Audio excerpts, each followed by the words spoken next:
Assalamualaikum warahmatullahi wabarakatuh. Anak-anakku kelas 4B yang dirahmati Allah, memasuki materi yang kedua tentang matematika.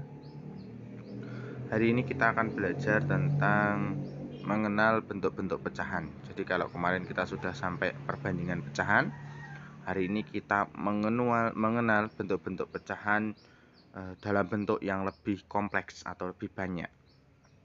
Yang pertama itu ada yang namanya pecahan biasa.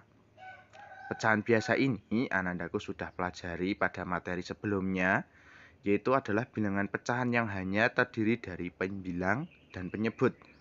Contohnya seperti apa, Ustadz? Contohnya pada materi-materi sebelumnya itu kita baru menggunakan materi pecahan biasa. Contohnya 1/2, maka 1 disebut dengan pembilang, 2 disebut 2/5, 3/6, kemudian 4 pembilang, 7 penyebut. Nah, ini adalah contoh dari pecahan biasa yang sebenarnya anandaku sudah memahami tentang materi pecahan biasa pada materi sebelumnya. Kemudian yang kedua, kita akan mengenal pecahan campuran. Seperti apa pecahan campuran? Nah, pecahan campuran adalah bilangan pecahan yang terdiri atas bilangan bulat dan bilangan pecahan biasa. Kemudian, pecahan campuran diperoleh dari pecahan biasa yang pembilangnya lebih besar daripada penyebutnya. Jadi jika ada pecahan biasa yang lebih besar pembilangnya, itu dapat dibuat menjadi pecahan campuran. Contohnya, 1 ini adalah bilangan bulat, kemudian 1/5-nya ini adalah pecahan biasa. Kemudian contoh lagi untuk pecahan campuran 2/3. Maka dapat kita artikan atau dapat kita jabarkan, untuk 2 itu adalah bilangan bulat, 2/3 adalah pecahan biasa.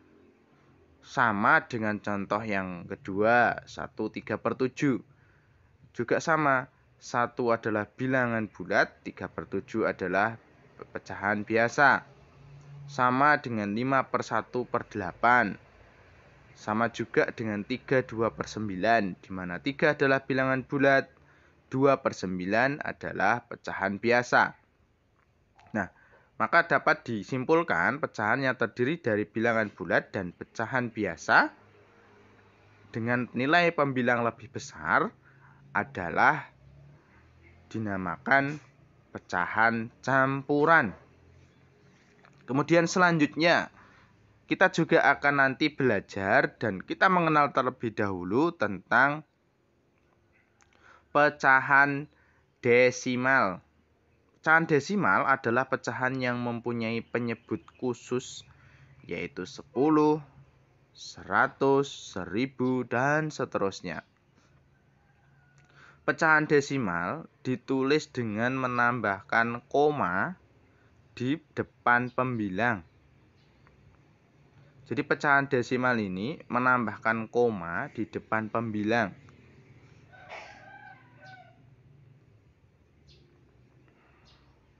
Penyebut dari pecahan desimal terlihat dari jumlah angka di belakang koma.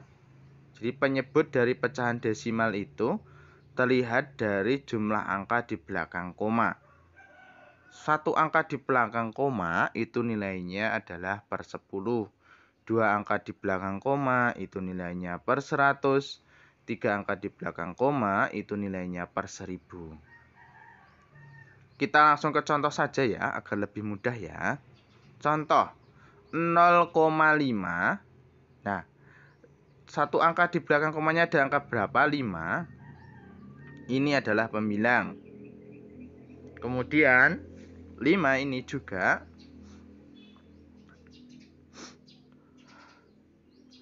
artinya satu angka di belakang koma ini seperti tadi, yaitu per 10.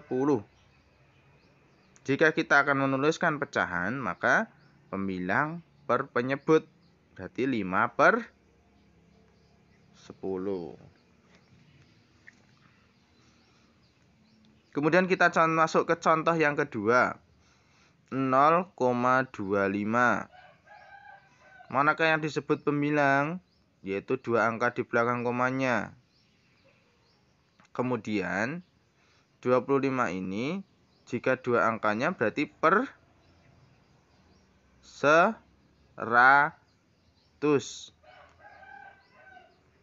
Maka penyebutnya adalah per 100.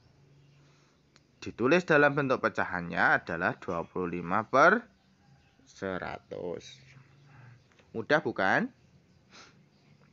Kita lanjutkan ke bentuk pecahan yang terakhir, yaitu adalah persen.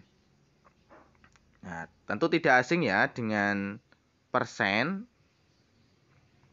Persen ini biasanya kita temukan di toko-toko atau di mana ya, di swalayan-swalayan. Nah, persen adalah pecahan yang penyebutnya 100. Persen ditulis dengan lambang, nah seperti itu. Biasanya di kalkulator ada atau di handphone ada di pojok sebelah kiri kalau di QWERTY. Contohnya 20% artinya 20 per 100. 75% artinya 75 per 100. Apalagi? Ya, misalkan 30% ya berarti 30 per 100. Nah, persen ini lebih sering kita temukan dalam kehidupan sehari-hari karena biasanya digunakan untuk menghitung harga sesuatu, kemudian diskon dan lain sebagainya. Itu mengenal materi tentang bentuk-bentuk pecahan. Hari ini tidak ada tugas, cukup untuk memahami materi dulu dan kita bertemu di hari Rabu dengan materi selanjutnya. Terima kasih. Wassalamualaikum warahmatullahi wabarakatuh.